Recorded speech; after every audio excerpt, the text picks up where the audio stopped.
السلام علیکم دوستو، کیا آپ جانتے ہیں کہ ملا عمر نے آخر امریکہ کا ایسا کیا نقصان کیا تھا کہ امریکہ نے ان کے سر کی قیمت $1 کروڑ مقرر کی تھی؟ امریکی اڈے سے چند فرلانگ کے فاصلے پر رہنے والے ملا عمر مجاہد کو امریکی ایجنسی CIA پکڑنے میں ہمیشہ ناکام کیوں ہوتی رہی؟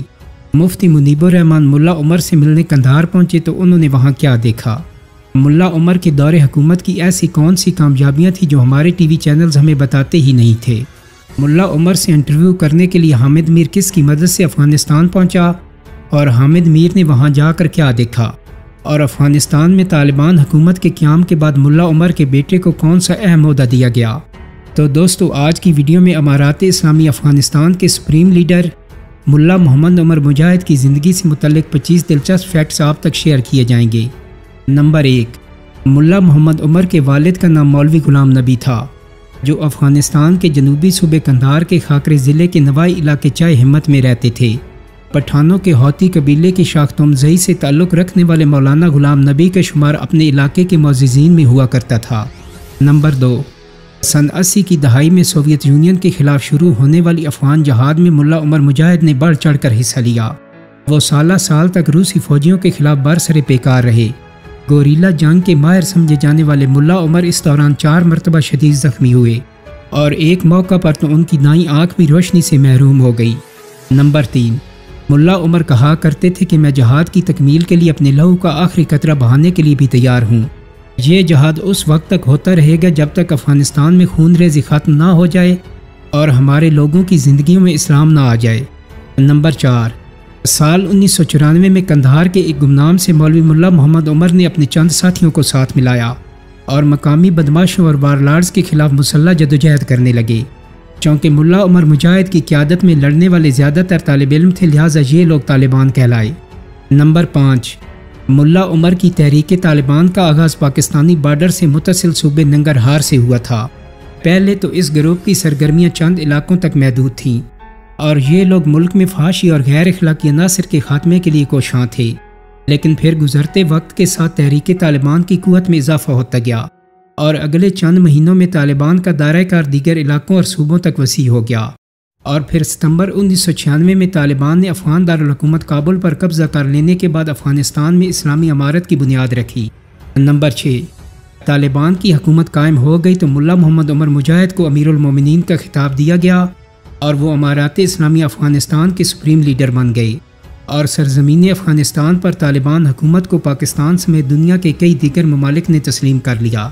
نمبر 7، رویت ہلال کمیٹی کے سابق چیئرمین مفتی منیب الرحمان نے ملا محمد عمر مجاہد پر کالم لکھا جو روزنامہ دنیا میں پبلش ہو چکا ہے۔ وہ 1996 میں ملا محمد عمر سے ملاقات کا احوال یوں لکھتے ہیں کہ قندھار کی جامع مسجد خرقہ مبارک میں ملا عمر کا دفتر تھا جہاں میری ان سے پہلی ملاقات ہوئی۔ اس مسجد کے محراب پر یا اللہ یا محمد لکھا تھا، لیکن ہمارے ہاں تو اس پر بھی اختلاف کرنے والے موجود ہیں۔ ملا عمر اپنے ایک کمرے کے دفتر میں فرشی قالین پر بیٹھے تھے جہاں ہمارے وفد کی امیر المومنین سے ملاقات ہوئی اور انہیں کامیابیوں پر مبارکباد پیش کی گئی۔ نمبر 8، دوستو، حامد میر وہ پہلے پاکستانی صحافی تھے جن کی ملا عمر سے ملاقات ہوئی۔ وہ بتاتے ہیں کہ ملا عمر سے میری پہلی ملاقات کا اہتمام بے نظیر بھٹو کے وزیر داخلہ جنرل ریٹائر نصیر اللہ خان بابر نے کیا تھا۔ میں نے محسوس کیا کہ ملا عمر خطے میں تیل کے لیے جاری کشمکش سے زیادہ آگاہی نہیں رکھتے تھے، انہیں صرف افغانستان میں شریعت کے نفاذ میں دلچسپی تھی اور وہ کہتے تھے کہ پاکستان کو ہمارے ساتھ بھائیوں جیسا سلوک کرنا چاہیے، نہ کہ ماتحت کی طرح۔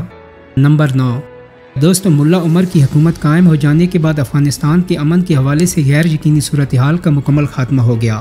انہوں نے عام پبلک سے اسلحہ واپس لے لیا جس سے افغانستان میں مکمل امن قائم ہو گیا۔ اس دور میں چوری ڈاکے رازنی اور جرائم 100% ختم ہو گئے۔ نمبر 10، دوستو، بتایا جاتا ہے کہ ملا عمر جب تک امارات اسلامی کے امیر المومنین رہے تب تک افغانستان میں پوست کا ایک پودا تک کاشت نہیں ہوا۔ نمبر 11، پاکستان میں پرو طالبان صحافی آج بھی یہ بات بڑے فخر سے کہتے ہیں کہ ملا محمد عمر مجاہد کے دور میں معاشی حالات کافی بہتر تھے اور نہ ہی وہ کٹورا لے کر IMF کے در پر بھیک مانگنے گئے۔ نمبر 12، دوستو، 9/11 کے بعد امریکی حکام نے طالبان سے ورلڈ ٹریڈ سینٹر پر حملوں کے الزام میں اسامہ بن لادن کی حوالگی کا مطالبہ کیا، جس کو ملا عمر نے یکسر مسترد کر دیا۔ طاقت کے نشے میں چور امریکہ بہادر کو ملا محمد عمر مجاہد کا ایبسولوٹلی ناٹ بولنا پسند نہ آیا۔ تو امریکی فوج نے نیٹو دستوں کے ساتھ افغانستان پر چڑھائی کر دی، جس کے بعد طالبان حکومت قائم نہ رہ سکی۔ نمبر 13 دوستو 9/11 کے بعد افغانستان میدان جنگ بنا ہوا تھا۔ ایسے میں حامد میر وہاں موجود تھے کہ انہیں گرفتار کر لیا گیا۔ موقع پر طالبان کے وزیر دفاع ملا عبدالرزاق نے حامد میر کو رہائی دلوائی۔ حامد میر چاہتے تھے کہ وہ یہاں پر ملا عمر اور اسامہ بن لادن کا انٹرویو کر کے جائیں، لیکن ملا عبدالرزاق حامد میر سے بولے کہ جتنا جلدی ہو سکے افغانستان سے نکل جاؤ۔ حامد میر نے پوچھا کیا آپ لوگ بھاگ رہے ہو؟ تو طالبان کے وزیر دفاع ہنستے ہوئے بولے یہ کھیل کا حصہ ہے لیکن ہم یقینی طور پر واپس آئیں گے۔ اور دوستو پھر چشم فلک نے وہ نظارہ بھی دیکھا کہ 20 سال بعد ان کی پیشگوئی 15 اگست 2021 کو سچ ثابت ہوئی اور طالبان اپنا سفید جھنڈا لہراتے ہوئے دوبارہ کابل میں داخل ہوئے۔ نمبر 14 دوستو طالبان حکومت کے خاتمے کے بعد ملا عمر ایسے انڈر گراؤنڈ ہوئے کہ ان کا کوئی اتا پتہ نہ چل سکا۔ ملا عمر کے روپوش ہو جانے کے بعد امریکہ بہادر نے ان کے سر کی قیمت $1 کروڑ مقرر کی، جو پاکستانی کرنسی میں 2 ارب 40 کروڑ بنتی تھی۔ نمبر 15 افغانستان میں طالبان کی حکومت کے سربراہ رہنے والے ملا محمد عمر میڈیا سے دور رہتے تھے۔ ان کا کوئی بھی انٹرویو آن ریکارڈ نہیں ہے۔ وہ خبروں کے لیے BBC کی پشتو سروس سنا کرتے تھے۔ ان کے پاس ایک پرانا نوکیا فون تھا جس پر وہ اپنے پیغام ریکارڈ کرتے تھے۔ نمبر 16 دوستو ملا عمر کی شخصیت کے حوالے سے کہا جاتا ہے کہ وہ تحمل مزاج تھے اور انہیں اپنے غصے پر مکمل کنٹرول تھا۔ وہ لوگوں سے خود ملا کرتے اور کبھی انہوں نے اپنے آپ کو کسی ساتھی سے برتر نہیں سمجھا۔ وہ عام لوگوں کی طرح زندگی جیتے تھے اور کمال کی حصے لطافت رکھتے تھے۔ ان کے پاس نہ کوئی ذاتی گھر تھا اور نہ ہی ان کا کوئی غیر ملکی بینک اکاؤنٹ تھا۔ نمبر 17 دوستو ہالینڈ سے تعلق رکھنے والی ایک صحافی ڈیم کی کتاب دی سیکرٹ لائف آف ملا عمر کے مطابق امریکی حکام یہ سمجھتے رہے کہ ملا عمر پاکستان میں چھپے ہیں، لیکن حقیقت میں ایسا نہیں تھا۔ ملا عمر افغانستان میں اپنے آبائی صوبے میں امریکہ کی حساس ترین فوجی بیس سے 3 میل کے فاصلے پر تھے۔ ایک مرتبہ امریکیوں نے اس مکان کی تلاشی بھی لی جہاں وہ موجود تھے، لیکن وہ انہیں خفیہ کمرے میں ڈھونڈ نہیں پائے۔ ان کی وفات اپریل 2013 میں ہوئی اور انہیں بغیر نشان والی ایک قبر میں دفن کر دیا گیا۔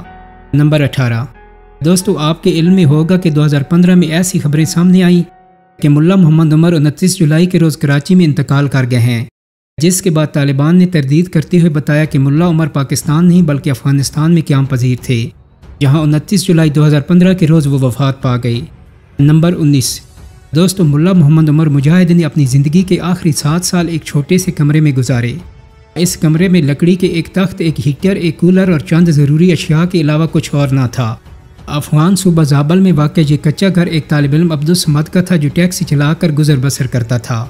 نمبر 20 طالبان دور کے وزیر خارجہ اور ملا عمر کے پرنسپل سیکرٹری مولوی احمد متوکل نے بتایا کہ ملا عمر کی وفات کے 2 سال گزر جانے کے بعد بھی ان کی موت کی خبر کو اس لیے چھپایا گیا کہ ہمیں اندیشہ تھا کہ اگر ہم ملا عمر کی وفات کا فوراً اعلان کر دیتے تو اس سے طالبان کی صفوں میں پھوٹ پڑ جاتی، لہٰذا طالبان کو باہم متحد رکھنے کے لیے ملا عمر کی وفات کی خبر کو خفیہ رکھا گیا۔ نمبر 21 دوستو کچھ عرصہ پہلے افغانستان میں ملا محمد عمر کی زیر استعمال گاڑی کو مٹی کھود کر برآمد کیا گیا، جس کی تصاویر بھی سوشل میڈیا پر وائرل ہوئیں۔